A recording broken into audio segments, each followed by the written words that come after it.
하나님 말씀 갈라디아서 6장이 되겠습니다. 다가 잡독합니다. 시작. 형제들아, 사람이 만일 무슨 범죄한 일이 드러나거든 신령한 너희는 온유한 심령으로 그러한 자를 바로잡고 너 자신을 살펴보아 너도 시험을 받을까 두려워하라. 너희가 짐을 서로 지라. 그리하여 그리스도의 법을 성취하라. 만일 누가 아무것도 되지 못하고 된 줄로 생각하면 스스로 속임이라. 각각 자기의 일을 살피라. 그리하면 자랑할 것이 자기에게 있어 또 남에게는 있지 아니하리니 각각 자기의 짐을 질 것이니라. 가르침을 받는 자는 말씀을 가르치는 자와 모든 좋은 것을 함께하라. 스스로 속이지 말라. 하나님은 업신여김을 받지 아니하시나니 사람이 무엇으로 심든지 그대로 거두리라. 자기의 육체를 위하여 심는 자는 육체로부터 썩어질 것을 거두고 성령을 위하여 심는 자는 성령으로부터 영생을 거두리라. 우리가 선을 행하되 낙심하지 말지니 포기하지 아니하면 때가 이름에 거두리라. 그러므로 우리는 기회에 있는 대로 모든 이에게 착한 일을 하되 더욱 믿음의 가정들에게 할지니라. 내 손으로 이렇게 너희에게 큰 글자를 쓴 것을 보라. 무릇 내 육체의 모양을 내려 하는 자들아, 억지로 너희에게 할례를 받게 하면 그들이 그리스도의 십자가로 말미암아 박해를 면하려 할 뿐이라.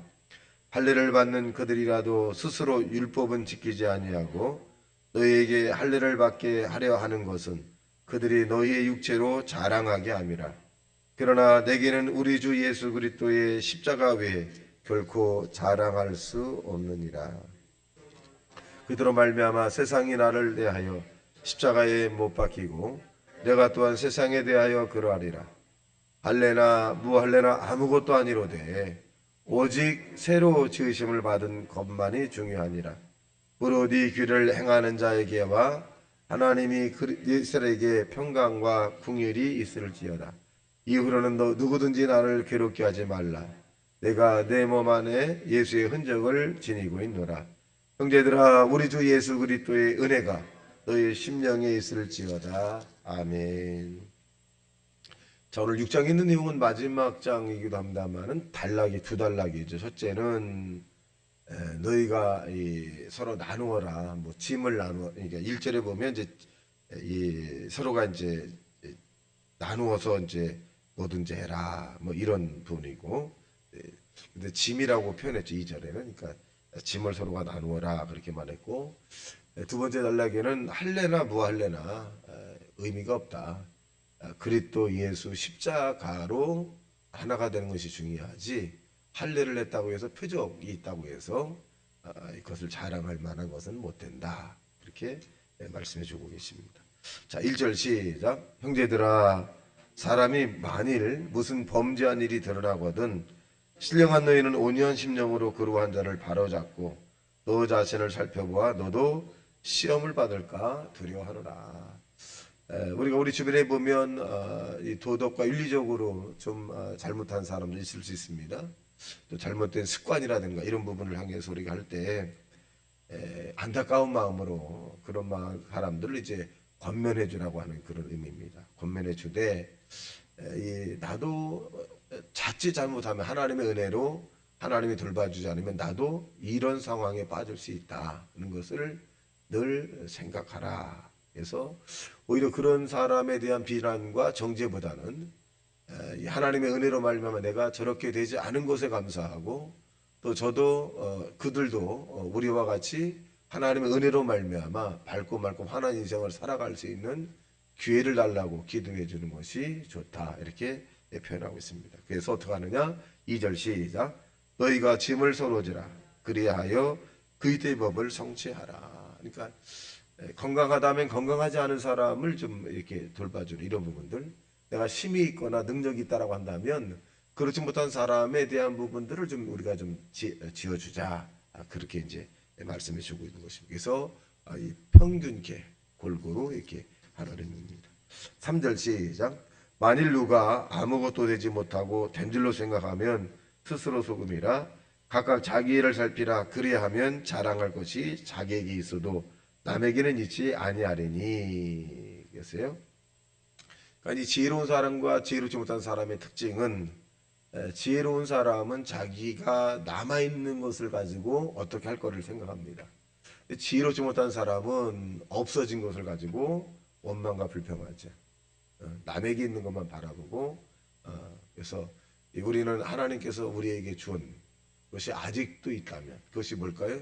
우리가 기도할 수 있다면, 또 예배드릴 수 있다면, 찬송할 수 있다면, 성경을 읽을 수 있다면 우리에게는 얼마든지 지금 기회가 있다는 것입니다. 아무리 우리에게 사라진 없어진 것을 향해서 원망하고 안타까워하고 후회하고 라고 한들 그것은 돌아오질 않습니다. 그래서 지혜로운 사람은 내게 있는 것, 내게 남아있는 것, 내가 할 수 있는 것, 내가 사용할 수 있는 것을 가지고 미를 향해서 나아가는 사람이 대단히 지혜로운 사람이다는 것을 말씀해 주고 있습니다. 그래서 이 없어진 것을 우리가 탓하지 말고 남아있는 것을 우리가 지켜라, 이렇게 말씀합니다. 자, 그 다음에 7절 시작.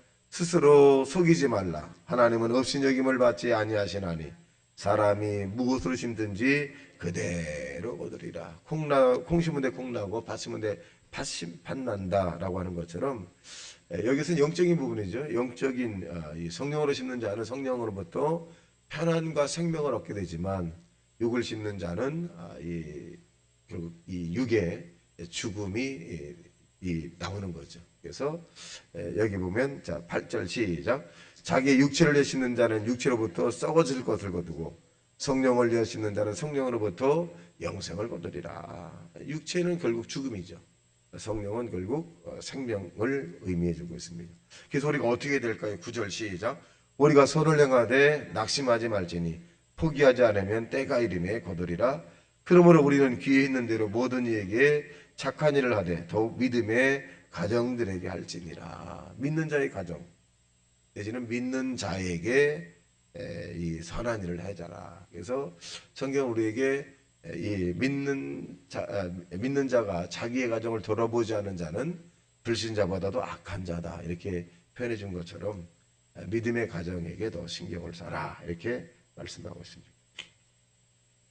자, 그러면 11절에서 마지막 절까지는 할례라고 하는 것, 남성의 중요 부분의 포피 부분을 베는 거죠. 그래서 흔적을 갖게 되는데, 이러한 흔적을 행했다라고 해서 굉장히 드러내거든요. 그러니까 간혹가다 전도하다 보면, 교회 좀 신앙생활 좀 하시죠. 그러면 아이고 우리 어머니가 권사님입니다. 자기 어머니가 권사님이라는 것을 굉장히 드러내지만 본인은 정작 교회를 한다. 우리 아버지가 안수집사예요. 근데 본인은 나가시나요? 아니.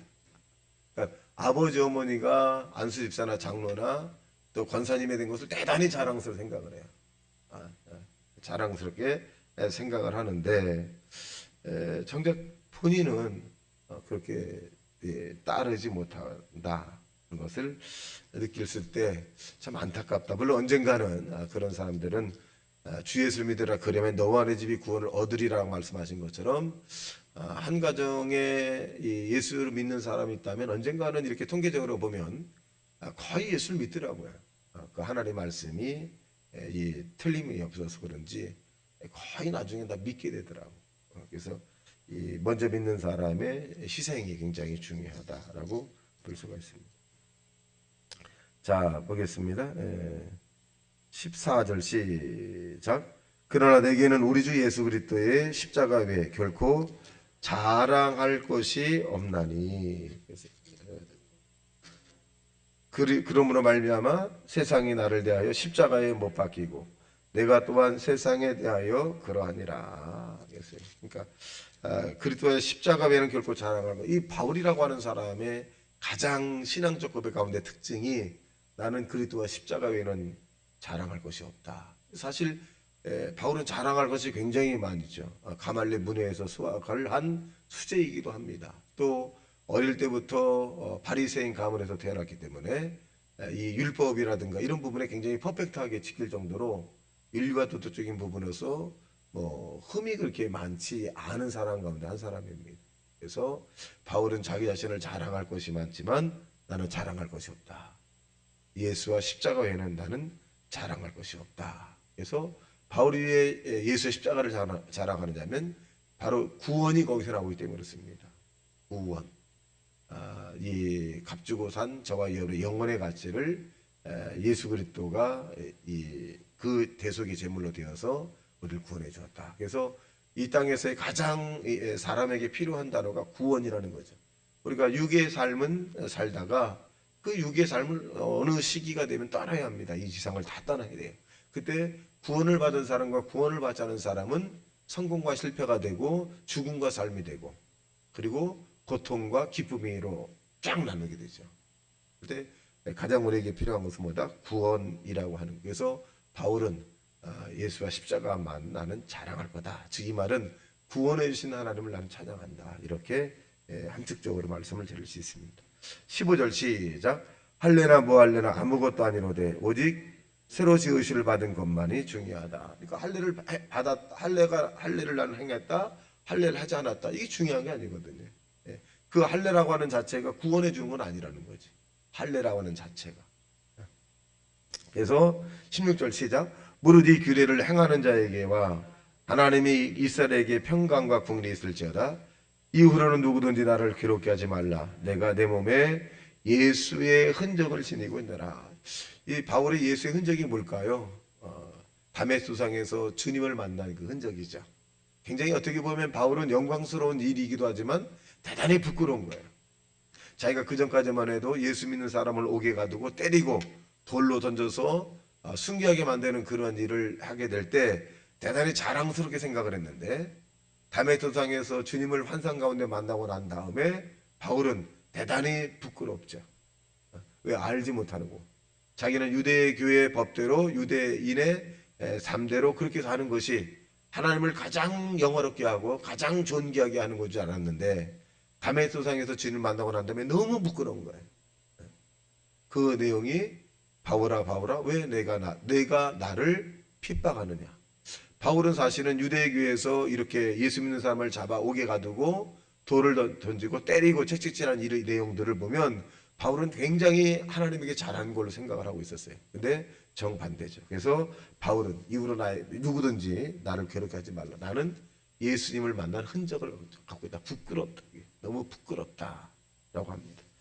오늘 저와 여러분이 하나님을 만난 모든 자들이 흔적이 있을 텐데 이 흔적을 깊이 간직하시고 어려울 때, 힘들 때, 괴로울 때, 답답할 때, 기쁠 때마다 주님과 나누는 그런 신앙적 동행의 삶이 되시기를 예수님 이름으로 축원합니다. 다시 말씀 생각하며 통성 기도합니다. 주여 주여 주여.